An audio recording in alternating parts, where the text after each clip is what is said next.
headlines of this hour on VTV News. National Assembly continues question and answer session.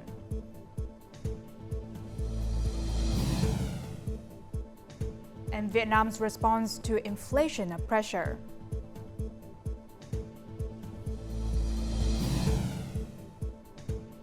In our world news, Cambodia's ruling party wins local council election.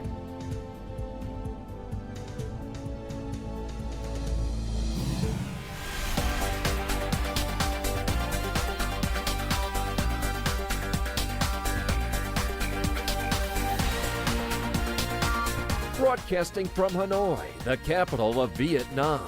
VTV News starts right now. Good morning, it is 8 a.m. local time in Hanoi and you're watching VTV News. I'm Huyền Thanh with the top stories. State Auditor General Ngô Văn Tuấn on Wednesday, June 5th, clarified a number of topics, such as the implementation of the auditor's conclusion and recommendations and overcoming overlap in investigation and auditing work. The State Auditor General especially emphasized the work of preventing and combating corruption within the industry, as well as continuing to improve audit quality and auditor qualifications. Expressing concern about a number of major cases involving errors in bidding that were not being audited, the National Assembly deputies requested the State Auditor General clarify this issue.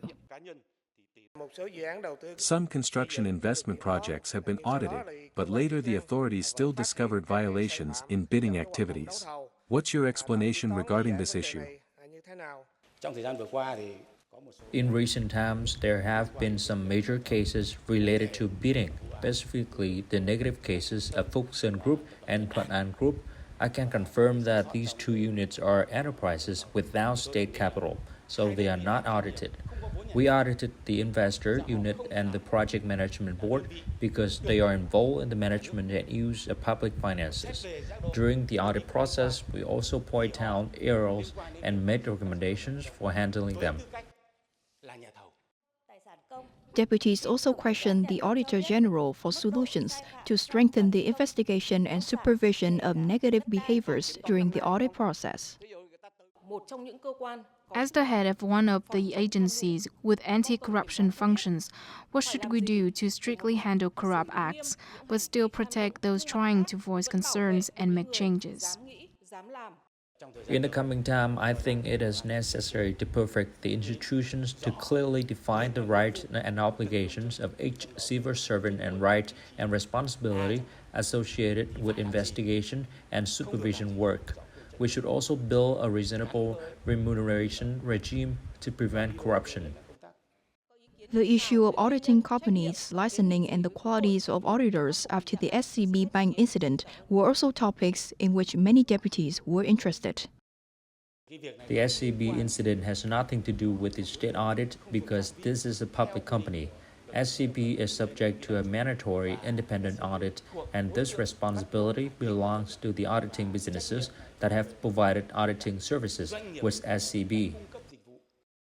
Concluding the questioning session with the State Audit General, National Assembly Chairman Trần Thanh Mẫn proposed to continue to improve the quality of audit activities in the coming time and regularly urge, monitor and inspect the implementation of audit recommendations. Now, on the same day, the Minister of Culture, Sports and Tourism, Nguyễn Văn Hùng, was present to answer questions at the National Assembly. Of great interest were policies for athletes and artists, solutions for developing night tourism products, and specific policies to attract investment for cultural, sports and tourism activities in mountainous areas.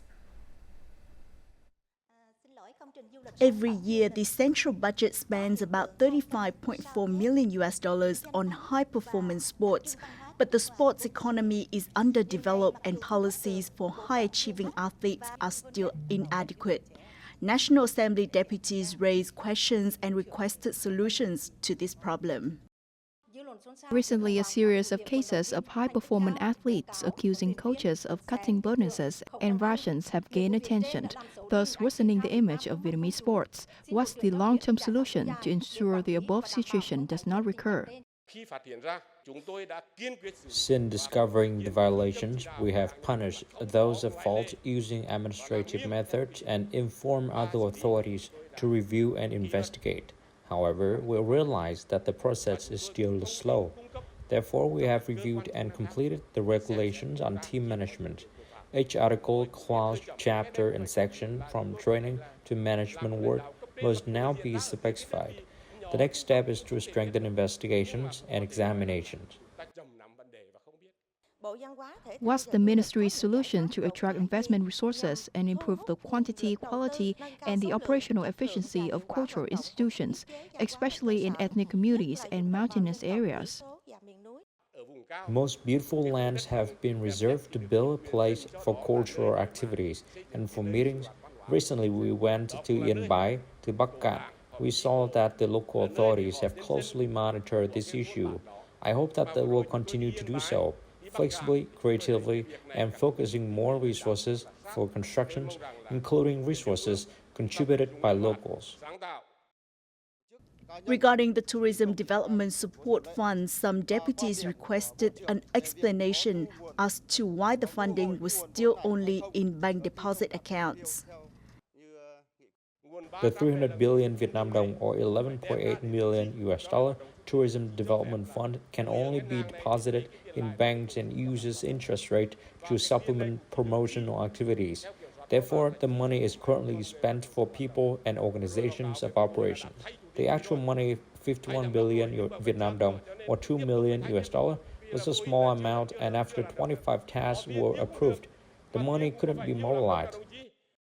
Also at the Q&A session, the Minister of Culture, Sports and Tourism answered and clarified a number of issues, from the research and application of genetic technology to select athletes, to solutions to prevent children from dropping out of school to earn money.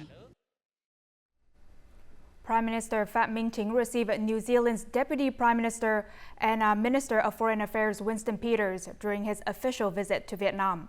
The Prime Minister emphasized Vietnam's commitment to strengthening its strategic partnership with New Zealand. He also called for stronger connections between their economies, including in the digital and green sectors, and for expanding markets for each other's strengths, such as electronics, agricultural and aquatic products, and seasonal fruits from Vietnam. He encouraged enhanced cooperation in agriculture, culture, education and training, labor and emerging areas like climate change responses, digital transformation and innovation. Deputy Prime Minister Winston Peters expressed high regard for Vietnam's role and position in Southeast Asia and affirmed New Zealand's commitment to strengthening relations with Vietnam. Peters emphasized New Zealand's support for ASEAN's central role and the importance of resolving disputes, including those in the East Sea, through peaceful means in accordance with international law, including the 1982 United Nations Convention on the Law of the Sea. Foreign Minister Bùi Thanh Sơn and Deputy Prime Minister and Minister of Foreign Affairs of New Zealand Winston Peters co-chaired the second Vietnam-New Zealand Foreign Ministers meeting on Wednesday.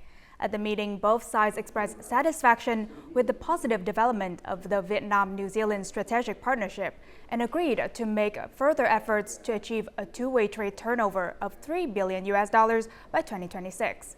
Regarding the East Sea issue, the two sides affirmed the importance of maintaining peace, stability, safety, and freedom of navigation in aviation and respecting international law, including the 1982 United Nations Convention on the Law of the Sea. Secretary of the Party Central Committee Nguyễn Trọng Nghĩa made a working trip to Morocco from May 29th to June 3rd and met with Speaker of the House of Councillors Inam Mayara, Vice Speaker of the House of Representatives Nadia Touhami, and some Moroccan parties. At the meeting, the party official affirmed Vietnam's prioritization of friendship and cooperation with Morocco. He also outlined several proposals to enhance parliamentary ties, including the exchange of delegations at all levels, collaboration in international forums, and strengthening the existing Friendship Parliamentarians Group mechanism. During the working sessions with Morocco's Party of Progress and Socialism and the Authenticity and Modernity Party, the Vietnamese party official emphasized that Vietnam consistently values multifaceted cooperation with Morocco and its political parties. During the visit, he also had a working session with the Moroccan Minister of Youth, Culture and Communications. Deputy Prime Minister Lê Minh Khái held a phone call with U.S. Treasury Secretary Janet Yellen on Wednesday. The Deputy Prime Minister expressed his appreciation for the positive growth in Vietnam-U.S. economic and trade relations following the upgrade in their bilateral ties. He welcomed the U.S. Department of Commerce's decision to hold a hearing on recognizing Vietnam's market economy status, a matter of great significance to Vietnamese leaders and people. This recognition is not only important economically and commercially, but would also symbolize the U.S. political commitment to deepening the comprehensive strategic partnership with Vietnam. He also expressed hope that the U.S. Department of Treasury would soon advocate for this recognition, fostering consensus within the U.S. government and Congress to recognize Vietnam's market economy status.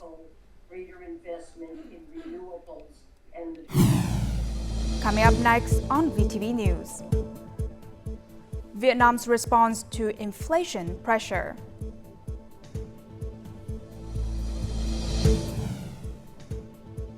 And effective solutions taken to combat landslides along Cà Mau coastline.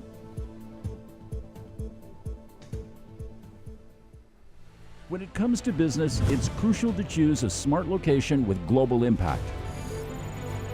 And Vietnam might just be the location for you. Connect worldwide to advanced logistics networks. Smart hub for technology and innovation. A dynamic business ecosystem. An environment with a competitive edge.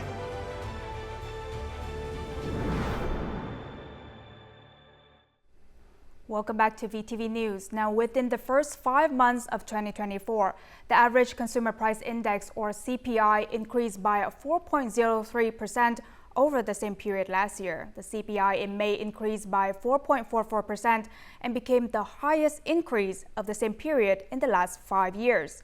This has contributed to a pressure to keep yearly inflation below 4.5% set by the National Assembly. However, it has been confirmed that this development was predicted according to the inflation response scenario.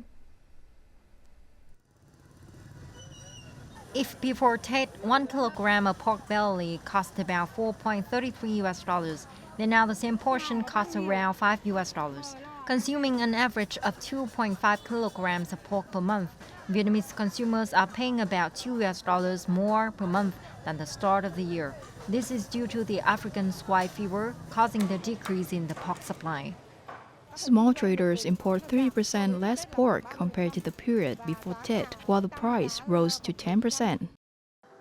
If pork becomes more expensive, consumers can replace it with other food, but electricity can't be replaced. In record hot days in May, the amount of electricity consumed per day exceeded 1 billion kilowatts per hour, pushing up electricity costs and strongly impacting the consumer price index. For the inflation part, for April data, if we look at inflation, it rose 4.4%, so almost breaching the 4.5% ceiling. But if we really look at the breakdown, I think there were also some base effects coming into play as well. The General Statistics Office has created 3 inflation scenarios. Accordingly, if the CPI in 2024 increases by 3.8%, inflation will increase the most in the first half of the year, then decrease in the remaining period. In the 4.2% and 4.5% CPI scenarios, inflation will increase in the first 2 quarters and decrease in the third quarter, then increase again in the fourth quarter when production and consumption activities before Tet increase. We should closely monitor market prices, especially for important and essential items, and propose creating price adjustment scenarios in accordance with market price developments and some state-priced goods. Most recently, publishers have announced a reduction in textbook prices by 10 to 15%. The cooperation of businesses in keeping the price level stable will also vitally contribute to dealing with inflation from now until the end of the year. Now, as of early June, Vietnam's fruit and vegetable exports have reeled in over $2.5 billion, up about 26% compared to the same period last year. This sector is forecasted to continue to set new records in export turnover in the remaining 2 quarters. Europe, Japan, and South Korea are among the countries increasing their imports of Vietnam's fruits and vegetables. The negative impact of the El Nino phenomenon has reduced the global supply of fruit and vegetables. So for less affected countries like Vietnam, there will be many opportunities to boost export turnover. Some vegetable processing companies in the Mekong Delta have already signed export contracts to the end of 2024. However, to surpass the $5.6 billion of export turnover achieved last year, they are still actively collaborating with farmers to develop production areas that meet export standards. Dragon fruit is currently one of the 5 leading fruits exported from Vietnam to the EU. However, this fruit is facing a potential export suspension from this market if no drastic measures are taken to improve quality. According to information from the European Commission, from July, Vietnamese dragon fruit shipments will undergo higher inspection frequency due to increased risk of bacterial contamination and pesticide residues that are higher than EU regulations. This information has significantly affected domestic dragon fruit producers and export enterprises. Each year, this enterprise supplies the market with about 20,000 tons of dragon fruit, 90% of which is exported to numerous demanding markets. This 500-hectare dragon fruit plantation is grown according to global GAP standards. However, not all exporting enterprises can do this due to small-scale production. The export suspension on dragon fruit from the EU causes difficulties for businesses with good potential.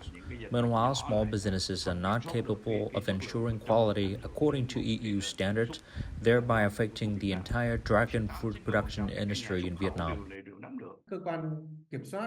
Quality supervision agencies in other countries will also increase inspections on Vietnamese dragon fruit.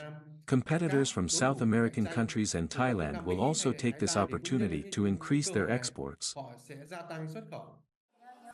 Currently, Vietnamese dragon fruit is being inspected at a frequency of 20% at the EU border gate and accompanied by traceability records.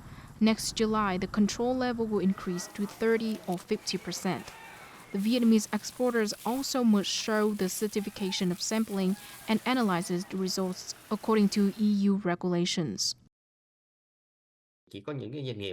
Only businesses that own growing areas and growing area codes can strictly control the usage of chemicals and fertilizers on trees and land.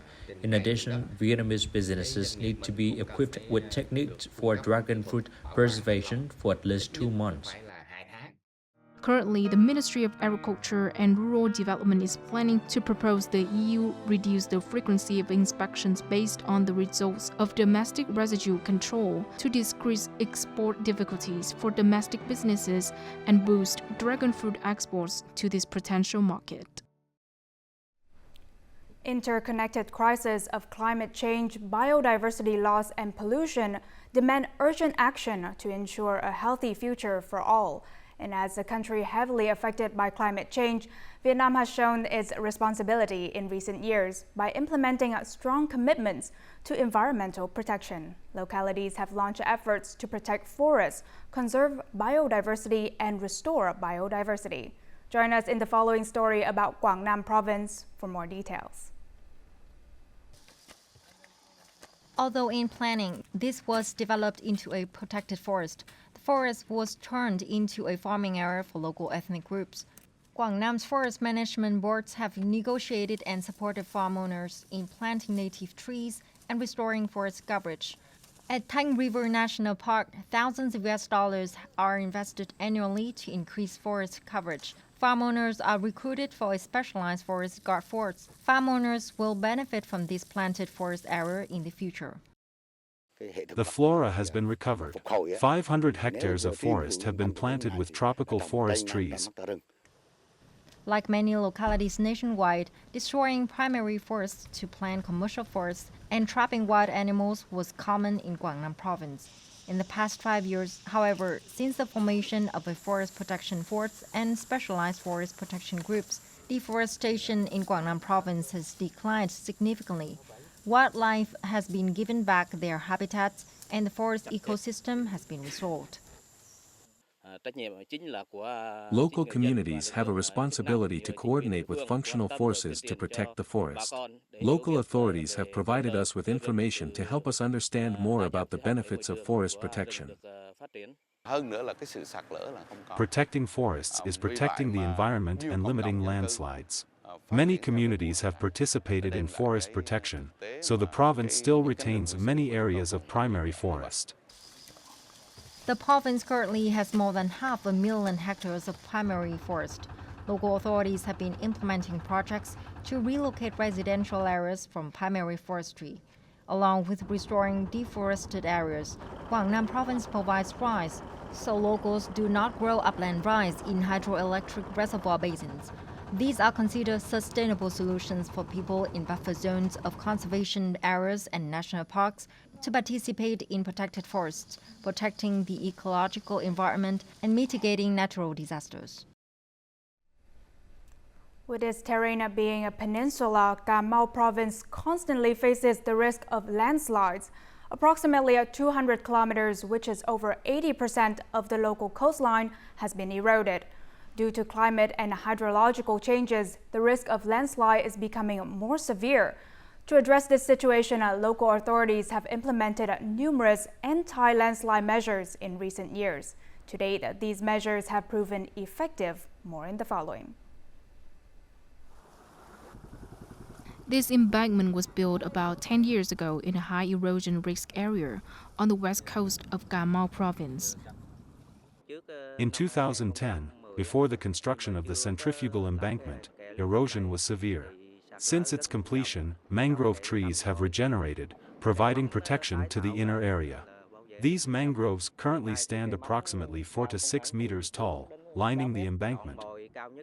On the East Sea coast, where significant waves, strong winds, and large tidal amplitudes are common, erosion is even more critical. Over 10 kilometers of sea embankment in this area has effectively demonstrated its function.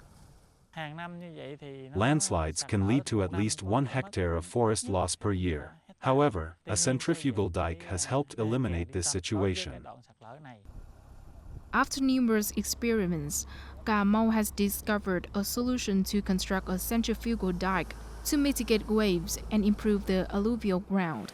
This solution involves driving 2 rows of centrifugal piles deep into the seabed.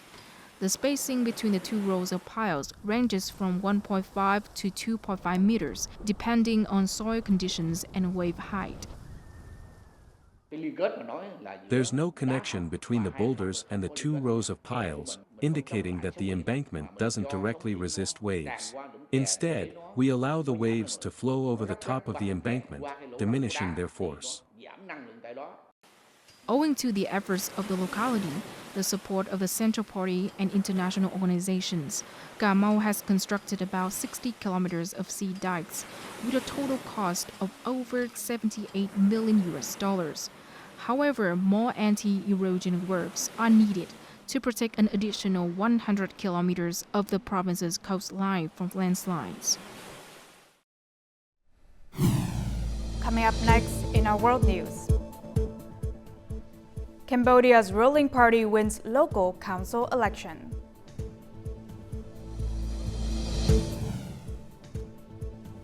And U.S. President unveils new measures to tighten border with Mexico.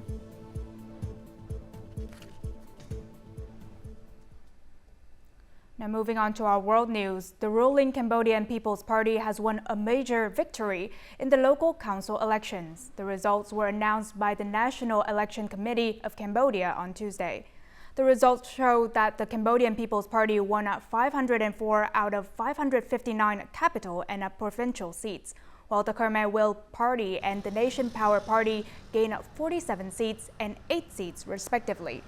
According to these results, the Cambodian People's Party secured the chairmanship at all 25 capital and provincial councils.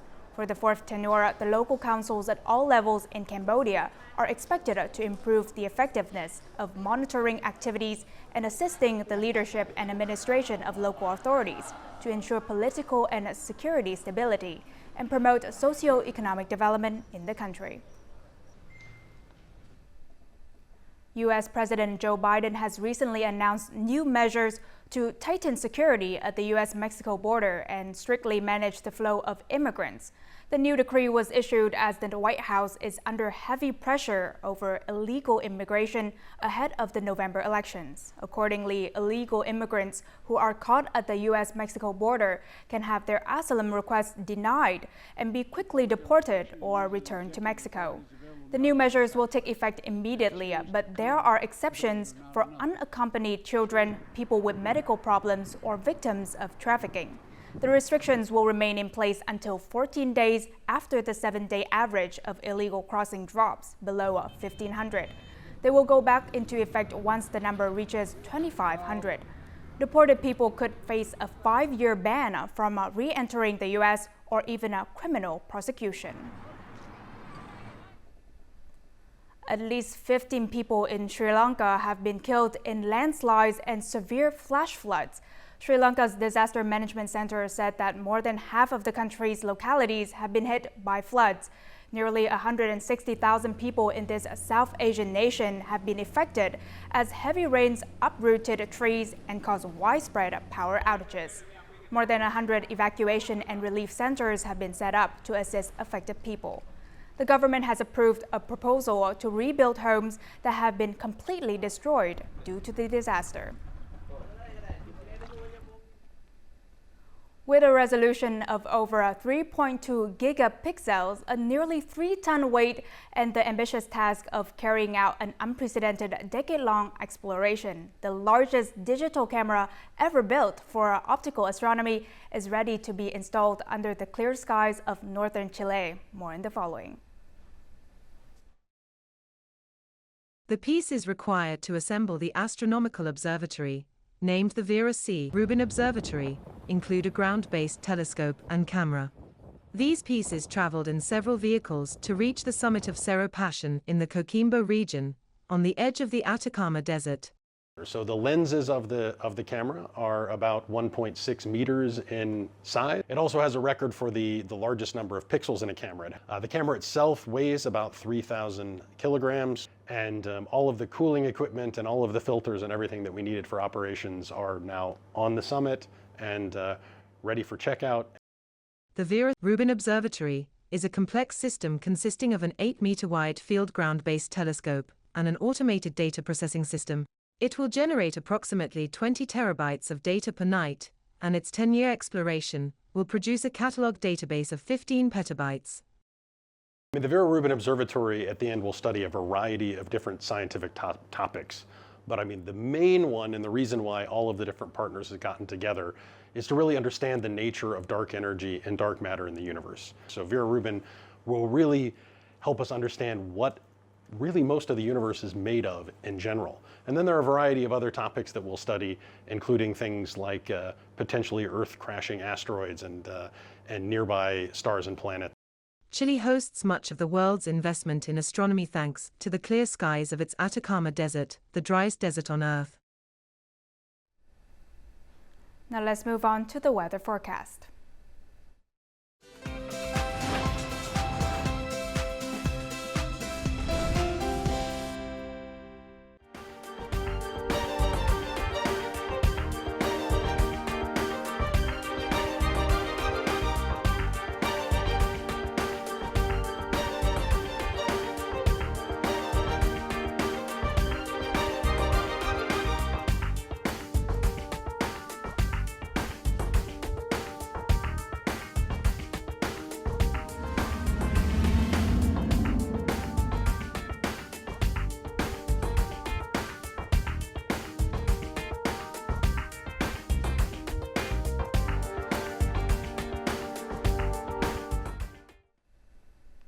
And that's all the news we have for this hour. To rewatch our program, you can download our mobile app at VTVgo or check out our YouTube channel, VTV4Go. Thank you for watching and see you next time.